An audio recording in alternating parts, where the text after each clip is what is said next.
নিশ্চয়কৈ চাওক এই মুহূৰ্তত আমি ৰেল চহৰ বদৰপুৰত আহি উপস্থিত হৈছোঁ আৰু ইয়াতে অহাৰ একমাত্ৰ কাৰণ হৈছে অসম ত্ৰিপুৰা সংযোগী ৮ নম্বৰ ৰাষ্ট্ৰীয় ঘাইপথৰ যি বেহাল অৱস্থা সেই বেহাল অৱস্থা আমি NKTVৰ দৰ্শকক দেখুৱাবলৈ যত্ন চলাম।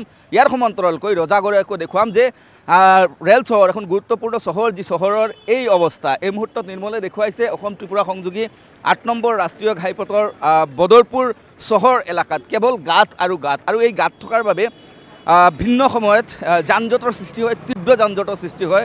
কিন্তু বিগত প্ৰায় ছমাহ ধৰি এই অৱস্থা বিদ্যমান ৰেল চহৰ বদৰপুৰত। ইয়াৰ উপৰি ক'ব পাৰি যে এই চহৰখন হৈছে জিলাৰ অন্যতম এখন এডুকেশ্যন হাব, অৰ্থাৎ চাৰিওফালে কেৱল বিদ্যালয় আৰু বিদ্যালয়। কিন্তু ইয়াৰ পিছতো এই যি দুৰৱস্থা এই দুৰৱস্থাৰ বাবে নিত অসুবিধাৰ সন্মুখীন হৈছে সাধাৰণ জনতা। এই মুহূৰ্তত আমি দেখুৱাইছোঁ এয়া হৈছে পুখুৰী সদৃশ একোটা গাঁত আৰু এই যি গাঁত এই গাঁতৰ ফলত প্ৰতিদিনেই যানজঁট সমস্যাৰ সৃষ্টি হয়। তথাপিও কিন্তু কাণসাৰ নাই বিভাগীয় কৰ্তৃপক্ষৰ।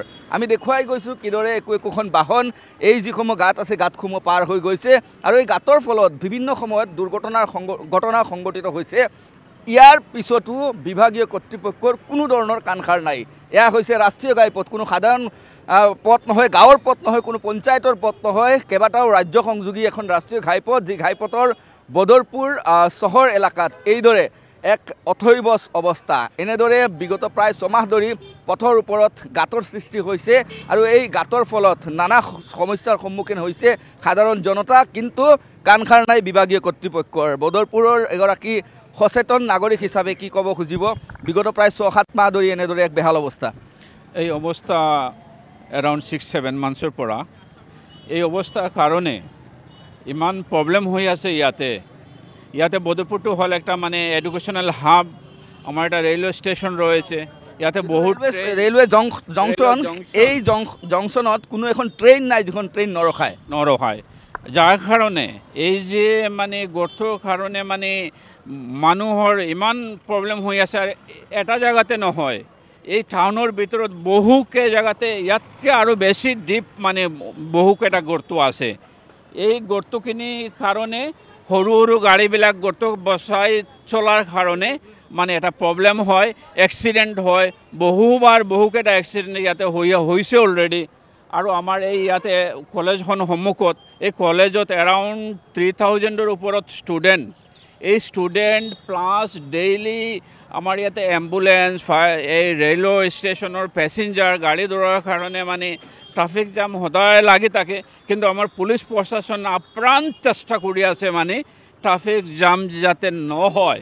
কিন্তু এই প্ৰব্লেমটোতো পুলিচে প্ৰশাসনৰ সমাধান কৰিব নোৱাৰিব, কিয়নো পথৰ বেহাল অৱস্থা। আৰু এগৰাকী ব্যক্তি আছে যিহেতু বদৰপুৰৰ এই যি অৱস্থা বিগত বহু মাহ ধৰি একে অৱস্থা, তথাপি কিন্তু ইয়াৰ কোনো উন্নতি নাই, উন্নয়ন নাই, যানজঁট সদায় লাগি থাকে। চাওক, বদৰপুৰৰ কৰিমগঞ্জ শ্ৰীভূমি ডিষ্ট্ৰিক্টৰ বদৰপুৰ কনষ্টিটুৱেঞ্চি এটা শিক্ষা প্ৰতিষ্ঠানৰ হাব হয়। আমাৰ বৰ্তমান চৰকাৰ, আসাম চৰকাৰৰ CM ছাৰে, হিমন্ত বিশ্ব শৰ্মা ছাৰে আমাৰ বৰাকত দুজন উপহাৰ হিচাপে মন্ত্ৰী কৃষ্ণেন্দু পাল মহাশয় আৰু কৌশিক ৰায় দুজন উপহাৰ হিচাপে মন্ত্ৰী দিয়া স্বত্বেও এই ৰাস্তাৰ বেহাল অৱস্থা। ইয়াৰ কাৰণে আমি দুজন মন্ত্ৰীবিলাক মানে অনুৰোধ জনাইছোঁ যে অতি সত্ত্বে এই NH 37 যে ৰোড, এই ৰোডৰ মেৰামত কৰাৰ অনুৰোধ কৰিছোঁ। নিশ্চয়কৈ সকলোৱে অনুৰোধ কৰিছে যে এই যি বেহাল দশা, বেহাল অৱস্থা, এই বেহাল অৱস্থাৰ প্ৰতি যাতে দৃষ্টি দিয়ে বিভাগীয় কৰ্তৃপক্ষই, কিয়নো এই বেহাল পথৰ কাৰণে বিভিন্ন সময়ত দুৰ্ঘটনা সংঘটিত হৈ আহিছে, যানজঁট সদায় লাগি থাকে। তথাপিও কিন্তু কাণসাৰ নাই বিভাগীয় কৰ্তৃপক্ষৰ। আমি দেখুৱাইছোঁ এখন গুৰুত্বপূৰ্ণ এখন চহৰ, যি চহৰ হৈছে ৰেল চহৰ বদৰপুৰ। আৰু এই বদৰপুৰ যি জংচন আছে, সেই জংচনত প্ৰতিটো ট্ৰেইন, ভিন্ন প্ৰান্তৰ যিসমূহ ট্ৰেইন আছে সেই ট্ৰেইনসমূহ ইয়াতে ৰখাব লাগে। আৰু বৰাকৰ বিভিন্ন প্ৰান্তৰ পৰা যাত্ৰীসকল এই ষ্টেচনত আহি এওঁলোক দেশৰ বিভিন্ন প্ৰান্তলৈ যায়। আৰু যিহেতু যানজঁটৰ সমস্যাৰ সৃষ্টি হয়, সেয়েহে বহুতে কিন্তু বহু সময়ত আচলতে ৰেল ষ্টেচন গৈ নাপায়, যাৰ ফলত ট্ৰেইন মিছ কৰিবলগীয়া হয়। তেনে পৰিস্থিতিৰ সৃষ্টি হয়। তথাপিও কিন্তু কাণসাৰ নাই বিভাগীয় কৰ্তৃপক্ষৰ। সেয়েহে ইয়াৰ স্থানীয় লোকসকলে উল্লেখ কৰিছে বা এওঁলোকে জনাইছে যে বিভাগীয় কৰ্তৃপক্ষই যাতে অতি সোনকালে এই পথৰ যি বেহাল অৱস্থা, সেই বেহাল অৱস্থাৰ মেৰামতি কৰি যাতে যাতায়াত ব্যৱস্থা আৰু সুচল হয় ইয়াৰ এওঁলোকে আহ্বান জনাইছে।